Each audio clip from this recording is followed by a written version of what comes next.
श्री शिवाय नमस्तुभ्यम। हम सबको पता है कि आज के टाइम पे लगभग सभी परिवार में, सभी फैमिली में कोई ना कोई ऐसा सदस्य ज़रूर होता है जो बीमार होता है ना।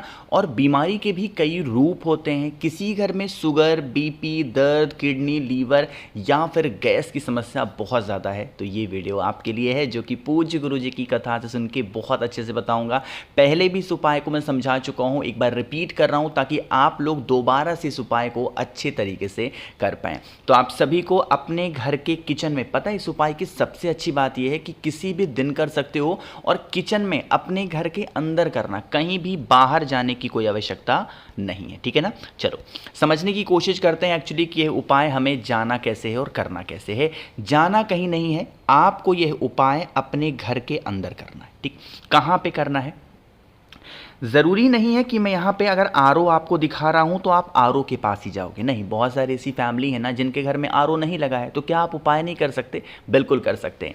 तो आरओ दिखाने का मेरा मकसद ये है कि जिस भी घर में आपके जहाँ पे भी पीने के लिए पानी रखा जाता हो, मटका हो, परिंदा हो, आरओ लगा हो, वहाँ पे जाना। ठीक है ना।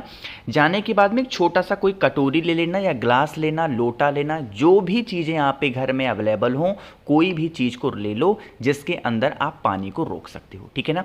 अब देखो, आप सभी को क्या करना होगा, जो पानी आपको इस टैप से, इस टोटी से रोकना है ना, वो जब टोटी से पानी आप इस कटोरी के अंदर, ग्लास के अंदर रोकोगे, तो आप सभी लोगों को किसका स्मरण करना है? आपको तुम रुका जी का ध्यान करना है। ठीक है ना। किसका स्मरण करोगे? तुम रुका जी या फिर तुम रुकेश्वर महादेव के नाम से आपको रोकना है। ठीक है ना। बातें क्लियर हो रही हैं। फिर क्या करना है, आप इस कटोरी का जो जल होगा इसे पीना है। अब यहाँ पे एक नियम होगा, आपको यह कटोरी में मान लो कि इतना जल आपने भर लिया, अब आपको इस पूरे भरे हुए जल को पीना है, लेकिन एक बार में आपको नहीं पीना है।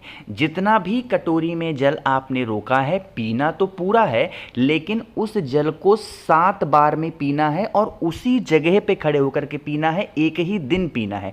ऐसा नहीं कि एक बार आज पी लिया, फिर 1 घंटे बाद पिया, फिर कल पी लिया, परसों पी लिया, ऐसे नहीं।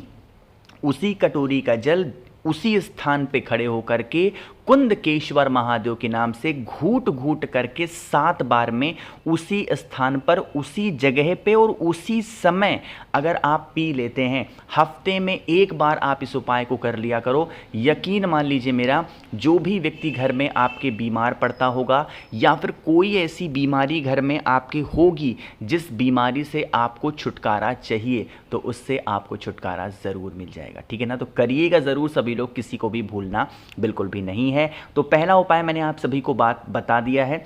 आगे बढ़ते हैं, अपने ही घर पे करने वाले हम लोग अपने दूसरे उपाय की तरफ। ये उपाय भी मैं आपको पहले बता चुका हूं, बट एक बार दोबारा से रिपीट करते हैं। यह उपाय कि जो फ़ायदे हैं ना, वो अपने आप में बहुत विशेष हैं। ठीक है ना। क्या फ़ायदे हैं? जैसे आप देखते होंगे कि आपके घर का कोई इंसान अगर बहुत परेशान रहता है, चाहे वो परेशानी किसी भी रूप में हो सकती है, धन के रूप में हो, व्यापार के रूप में हो, नौकरी के रूप में हो, तो क्या ये परेशानी अपने आप आती है? नहीं। हम लोग के घरों में जब हाय लगती है किसी की ना, अब देखो हाय कैसे लगती है।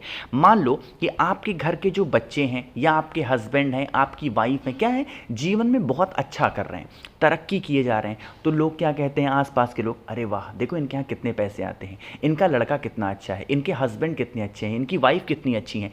सिर्फ मात्र इतना कह देने से आपस में ही हमारे घर के ऊपर क्या लगती है, नज़र लगती है, यानी कि हाय लग जाती है। उसी हाय को दूर करने के लिए हफ्ते में जब भी आपको मौका मिलता हो, इस उपाय को कर लिया करो। ठीक है ना।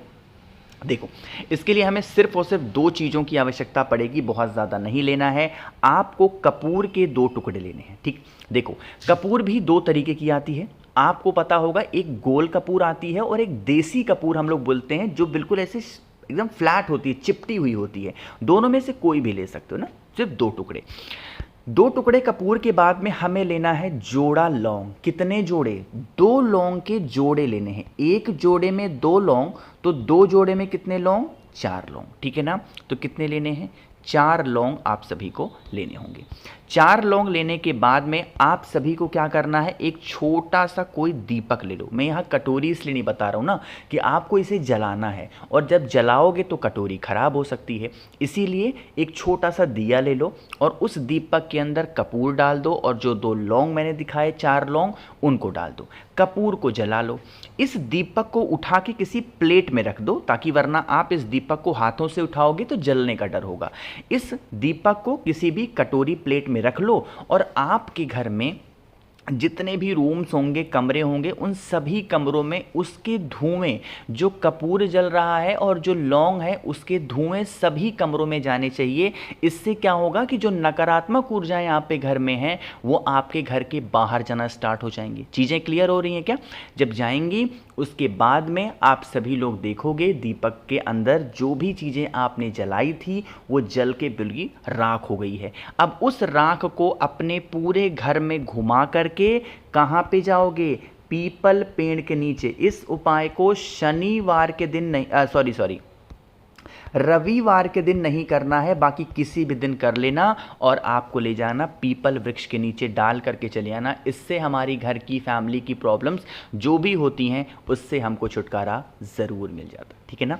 तो 2 उपाय की बातें हमने यहाँ पे कर ली हैं, आगे बढ़ते हैं। अब इस वीडियो के हम लोग अपने तीसरे उपाय की तरफ, जो कि हमें करना होगा किससे? शक्कर के साथ में। अब शक्कर का ये उपाय हम करने तो जा रहे हैं, लेकिन अब समझ लो कि इसके बेनिफिट क्या हैं। लेकिन उससे पहले जल्दी से करिए वीडियो को लाइक, जिसने अभी तक चैनल को सब्सक्राइब नहीं किया, मेरी आवाज़ आप पहली बार सुन रहे हैं, चैनल को ज़रूर सब्सक्राइब करेंगे, ठीक है ना।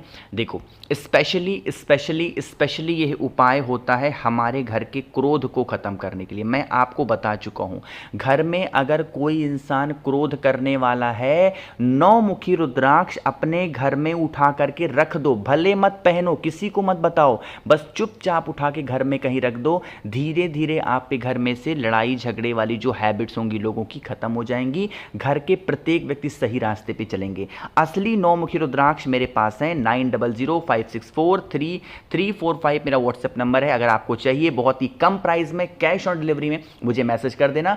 अगर आपको कहीं और से मिल रहा हो तो वहां से भी ले सकते हो, मैं उसके लिए आपको जोर नहीं दूंगा, ठीक है ना।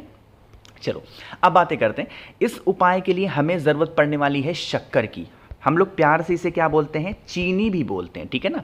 तो आपको क्या करना है? शक्कर लेना, बहुत ज़्यादा नहीं, बस थोड़ा सा, 1 चुटकी के आसपास।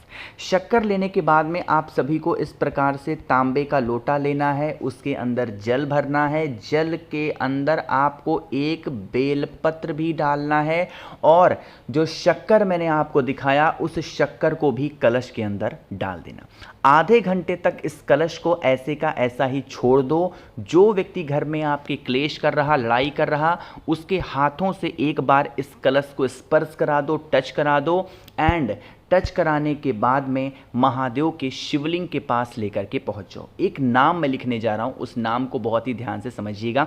मैंने आपको बता रखा है कि जब भी हम कोई भी उपाय लड़ाई झगड़े का करते हैं तो हमें एक नाम याद होना चाहिए, और वो नाम स्पेशली किसका होता है? हाटकेश्वर महादेव। इन्हीं का स्मरण करके पूरा का पूरा जल महादेव के शिवलिंग के ऊपर उस व्यक्ति का नाम और गोत्र बोल करके अगर आप चढ़ा देते हैं तो यकीन मेरी मान लीजिए, जो भी व्यक्ति घर में आपके क्रोध कर रहा, गुस्सा कर रहा, क्लेश कर रहा, उसकी जो भी हैबिट होंगी उसमें आपको सुधार देखने को ज़रूर मिलेगा, ठीक है ना। चलो, तो यहाँ पे हम लोगों ने बात कर ली है अपने 3 उपाय की। आगे बढ़ते हैं सबसे आखिरी और बहुत स्पेशल से उपाय की, जो कि हमें करना है अपनी इच्छा की पूर्ति के लिए। जितने भी उपाय मैं आपको बता रहा हूँ, सारे उपाय आप किसी भी दिन कर सकते हैं, कोई दिक्कत नहीं है, कोई इशू नहीं होने वाली, ठीक है ना। या तो बुधवार को कर लो, बृहस्पतिवार को कर लो, शनिवार, सोमवार, जब भी करना है कर सकते हो, ठीक। इच्छा पूर्ति के उपाय बताने जा रहा हूँ, समझिएगा। इसके लिए हमें 2 चीज़ें चाहिए। पहला तो हमें शहद की आवश्यकता पड़ेगी, और वो भी बहुत ज़्यादा शहद नहीं लेना कि भर करके ले लिया, नहीं, थोड़ा सा शहद और थोड़ा सा आपको दही लेना है, ठीक है ना। बस यही दोनों सामान लेंगे। शहद का लेपन आपको करना है माता अशोक सुंदरी के स्थान पे, और जो घी है जो दही है, उस दही का लेपन करना है भोले शंकर के शिवलिंग के ऊपर। जब ये शिवलिंग के ऊपर या यहाँ पे शहद का लेपन कर रहे होगे तो आपको किसका ध्यान करना है? बताओ भाई, नाम मैंने लिख दिया है, कुंदकेश्वर महादेव का स्मरण करके आप सभी लोगों को एक लोटा शुद्ध जल तांबे के लोटे से श्री शिवाय नमस्तुभ्यम का जप करके चढ़ा देना। यकीन मान लीजिए जिस इच्छा की पूर्ति के लिए आप इस उपाय को कर रहे हो वो विशेष वो इच्छा आपकी इतनी जल्दी पूरी हो जाएगी कि आपको पता भी नहीं चलेगा। ठीक है ना, करिएगा ज़रूर। बहुत स्पेशल तरीके से मैंने समझाने की आपको पूरी कोशिश की है। वीडियो अगर आपको पसंद आती हो तो लाइक ज़रूर किया करिए। कुछ पूछना है नहीं समझ में आता नीचे कमेंट सेक्शन में पूछ लिया करो। और मेरे जितने भी भाई बहन आवाज़ आज मेरी पहली बार सुन रहे हैं चैनल को ज़रूर सब्सक्राइब करेंगे। श्री शिवाय नमस्तुभ्यम।